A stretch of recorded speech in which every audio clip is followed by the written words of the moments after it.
And just a quick update on the state of growth of the Physalis. As I said, it's a close relative of the tomatillo, and we've had this one, this group here in this greenhouse in the bed itself for about 5 years now, maybe six, on its sixth summer. What I do at this time of the year is I keep the bottom fairly clear of anything which is in the way. Normally on these retaining walls I'll have a row of early vegetables in pots, but this time of the year when it's starting to, the Physalis is starting to crop, I will keep this area clear in behind here so that whenever the fruits are ready they usually drop down, so you want a clear area where you can see them quite clearly. Okay, what stage are your berries at now, Peter? At the moment they are just starting to fruit.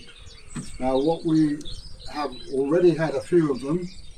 I quite enjoy them for breakfast, but at the moment the majority of them are still in the green stage. You can see the Chinese lantern type shape of these little papery covers. The fruit is developing inside that. Now at the green stage that will not have anything in it other than just a small little tiny piece about that size. But as soon as they get to this colour, they start browning on the outside. That then indicates that they are virtually ready to eat.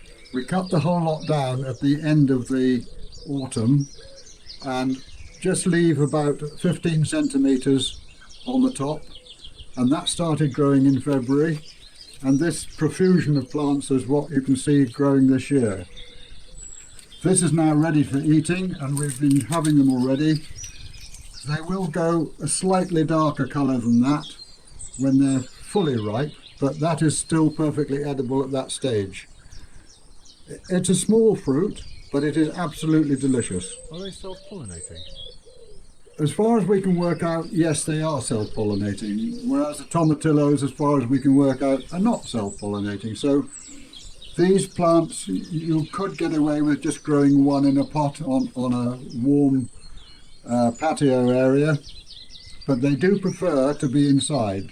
Now if you're growing them in a pot on a patio area and you take the top off in the autumn and put the pot into a relatively frost-free area, they will stand a touch of frost, but not a lot. So it's important that they're looked after in the winter. Could you tell us about feeding and soil and watering, please?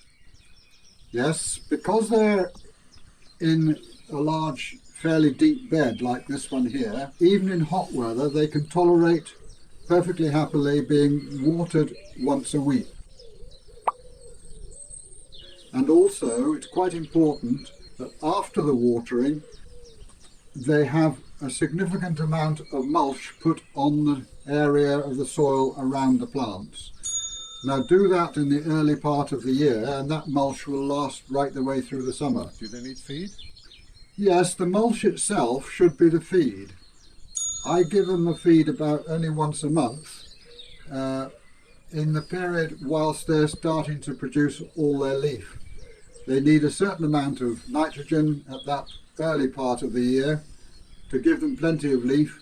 Once they've got that, as long as they are mulched with something which will provide a gentle and long-lasting but slow release feed, as the stuff that we use for mulching will do, they will be perfectly happy. They don't need any extra feed after they've got to this stage. And these are perennials? These are perennials and can be treated as a perennial in an ordinary way. They will, this plants that you can see here, the same ones have been in, I think it's either 5 or they're on their 6th year now, and they're producing more each year. These will carry on also. They're starting already, as I said, they're producing now, and these will carry on perfectly happily right up till about early November, certainly late October. So they have a long cropping season. But in this greenhouse they'll be fine because the temperature won't drop in here. One of the benefits to living on a slope is that because this is a raised bed and this is a retaining wall in the front of this raised bed, that retaining wall will also act as a heat store, so that in the winter what sun there is will fall quite happily onto there.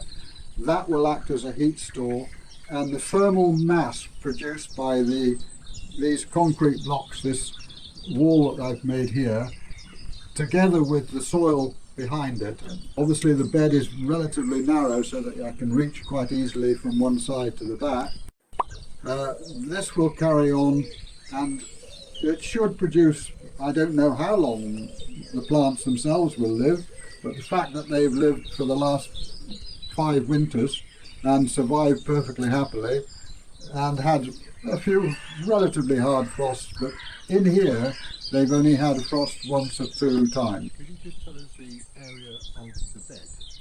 The bed itself, the soil area within this greenhouse, is about 2 feet, that's about 60 centimetres wide, and it's just under 5 metres long. After giving them their first thorough big watering, I then start putting the mulch on. That will provide the vast majority of the food for the plant.